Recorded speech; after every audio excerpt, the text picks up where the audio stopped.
Big Brown, 1-5 as he takes his position in starting gate number 7. And on the outside, it's Hayburn, ready for the start of the 133rd Preakness Stakes. And they're off. And Big Brown got off to a good start. So did Macho again down toward the inside. Big Brown forwardly placed. Macho again is there. On the far outside, here's Riley Tucker. And Riley Tucker's going to be the early leader. Hayburn with some early speed today. And Gallego, he's way out there. Big Brown has been guided to the rail. He's running along in 4th now. Then Steeple 5th. Giant Moon 6th on the outside. Macho again broke well, but he's now back running in 7th. Kentucky Bear is 8th on the outside. Race Car Rhapsody is 9th toward the rail. And that's Ichabod Crane 10th down toward the inside, followed by Yankee Bravo. And the last of them all is Trace Barrachos. This is a very unusual spot for him. He's usually in the front at this point. The opening quarter goes 23 2/5 seconds as they whip around that first turn here at Pimlico and move down the backstretch. The half was a sensible 46 4, and so it's Gallego on top. Riley Tucker runs along in 2nd, and Big Brown, he's just loping along now. 3rd as they approach that half-mile pole. Hayburn runs along now in 4th, and down toward the inside, Steeple is 5th. Room at the rail for Kentucky Bear, and he moves now. A decisive move for Kentucky Bear going into the far turn, and Giant Moon. Around the far turn they go. 3/4 up in 1, 10 2, and Big Brown looms on the outside as they round the far turn. Riley Tucker has come away with a narrow lead. Gallego fights on. Big Brown right there on the outside. Just in behind them, Kentucky Bear down toward the inside. Race Car Rhapsody and Hayburn, and they turn for home in the Preakness. And Big Brown has seized the lead, and he is pulling away. Big Brown's doing it again. He is disappearing from the field. He's in front by 5.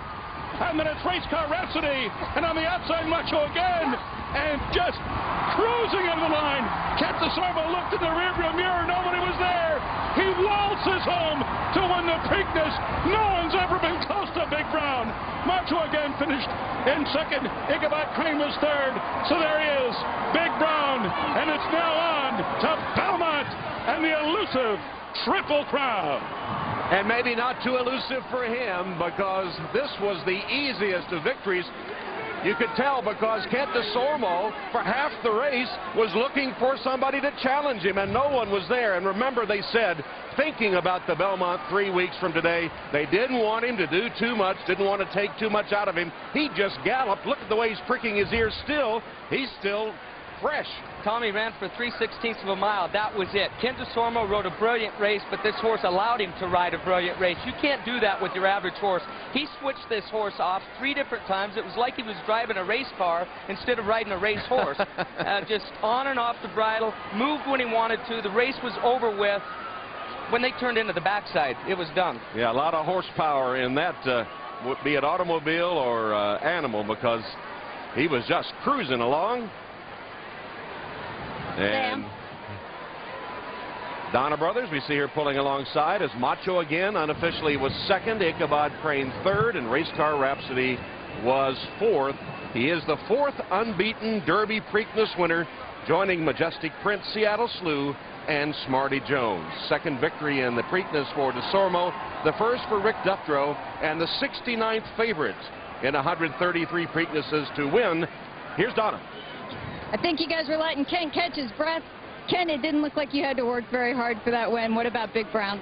I tell you, I asked him for a stride there at the corner, almost deja vu to the Kentucky Derby. He just set sail. I looked between my legs, under my arms.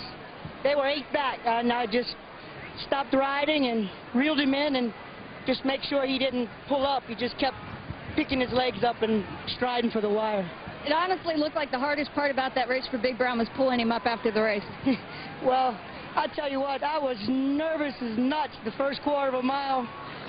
You know, I just had to reel him in. I thought they were gonna do just what they did, blinkers added and everything else, but not one grain of sand in his face.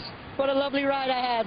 What a lovely ride that was. Ken, you've said before that everybody knows what winning the Kentucky Derby means, but you spent some of your formidable years here in the 1990s with multiple Pimlico riding titles. You said winning the Preakness actually means more to you than the Derby. What's this race today mean to you?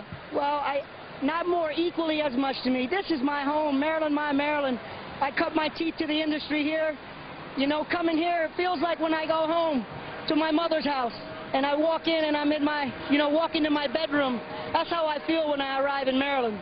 Well, we've done some stories on your son, Jacob. What's it mean to you to have Jacob actually witness this? Well, I know he saw this one. Good luck to you in the next leg. How about the mile and a quarter? I mean, mile and a half. He should be fine. Good luck. All right, let's go to Bob Newmeyer.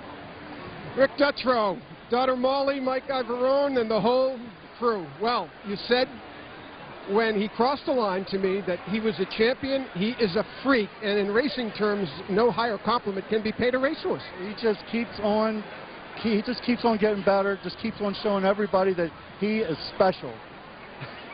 All right, tell me about the journey as you watched it from the stands. Oh, I just knew we were, when going down the backside, when Kent got him out and he was laying third on the outside, I knew it was over. He just bided his time as long as he could.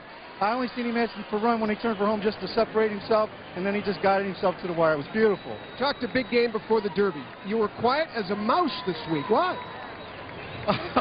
I guess I was nervous, scared, the 2 weeks, stuff like that. But he's overcome everything. Now you have 3 weeks for the big banana. The Belmont Stakes and racing history. Your thoughts? It doesn't look like he got on his belly today, so we should have enough force to get the job done. By on his belly means he didn't tap out today. He's got a lot of stuff left for 3 weeks from today. It certainly looks like it, Bob. I rode the big syndication yesterday for all that dough, and how good can life be? It doesn't get any better than this. Can't put it into words. It's inexplainable. I mean, amazing. What were you thinking down the back stretch as Kent kind of tucked into the rail and swung him out in a perfect position? Well, I saw him in behind horses for the first time in his life today. He was behind him. Down the backside, he checked him. I was worried, but Rick wasn't. He got him clear at the top of the stretch, and he won gear down. It was unbelievable. Enjoy the moment. Good luck in the Belmont Stakes. Thanks, Bob. Let's go to Tom Hammond. All right, Bob, and let's review for Kent DeSormo, the native of Maurice, Louisiana, who came to prominence here in Maryland.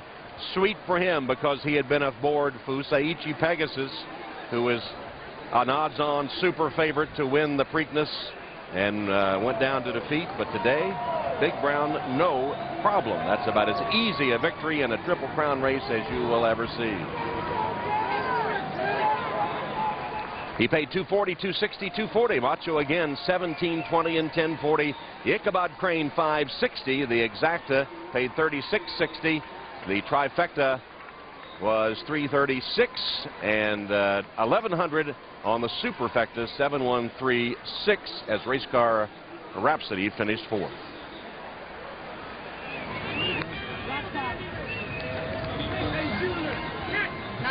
Well, Gary, take us through Kent's ride here today. Well, you heard him say that he was a little bit nervous. He gets a very, very clean break. Comes away from there, just literally floats away from the gate. Kent doesn't ask him for anything leaving there. Makes sure that he's balanced. Takes a look to his right. He's going to take a look over to his left right here. And right now, this is what Kent's talking about. He starts reeling him in. He's worried about how much speed Gallego is going to show from the outside. He's going to come into your picture right now, equipped with those blinkers for the first time. Looks like Kent might be in a little bit of trouble here. This horse listens to his cue, to Kent's cue. In a perfect position, going into the first turn there. Now this is down the backside. This is where Kent gets himself out of a jackpot. He's already done it at this point. Got him out of that little slot he was in as they turned into the backstretch. Now they're in there in the far turn. 3/8 of a mile left to run, and you can see Kent on the outside there, white cap, just completely motionless. This is like deja vu of the Kentucky Derby. Kind of like that. Again, you have the best horse, just put him on the outside so he doesn't get in any trouble and just let him roll, which is what Kent did. And I was struck during the running of the race how many times he kept looking back to see if there was anybody there. This was basically a quarter horse experience that he put on right there. Kent taking a confident look back right there saying, where is everybody out? Never felt the sting of the whip today. Did this all on his own. You heard Rick Dutrow say we should have a fresh horse in 3 weeks going 1.5 miles. And for the DeSormo family, wife Sonia and his 2 sons, Jacob and Joshua, another thrilling afternoon. And, you know, Jacob's a pretty good luck charm. His first Derby, victory. His first Preakness, victory. And now on to the Belmont. They better make sure he's just down the road from his home at Belmont Park. This horse has answered every single question that's been